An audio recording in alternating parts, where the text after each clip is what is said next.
Winter സീസണിന്റെ തുടക്കമായതോടെ ഒമാനിലെ മുസന്തത്തേക്ക് സഞ്ചാരികളുടെ ഒഴുക്കും ആരംഭിച്ചു. സീസണിലെ ആദ്യ ടൂറിസ്റ്റ് കപ്പൽ തീരത്തെത്തി.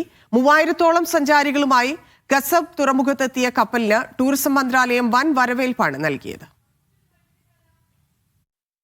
ഒമാനിലെ മുസന്തം ഗവർണറിൽ വിന്റർ സീസണിലെ ആദ്യ ടൂറിസ്റ്റ് കപ്പലിനെ വരവേറ്റ് ടൂറിസം മന്ത്രാലയം. ഖസബ് തുറമുഖത്ത് 2472 സഞ്ചാരികളും 952 ക്രൂ അംഗങ്ങളുമായി എത്തിയ കപ്പലിന് വൻ വരവേൽപ്പാണ് നൽകിയത്. സ്വാഗത ചടങ്ങിൽ നാടൻ കലാപ്രദർശനങ്ങളും പ്രാദേശിക സംരംഭകർ നിർമ്മിച്ച കരകൗശല വസ്തുക്കളുടെ പ്രദർശനവും ഉണ്ടായിരുന്നു. സഞ്ചാരികൾക്ക് കാഴ്ച ഒരുക്കുന്നതിനൊപ്പം ഗവർണറിലെ സംരംഭകരെ പിന്തുണക്കുകയാണ് പ്രധാന ലക്ഷ്യം.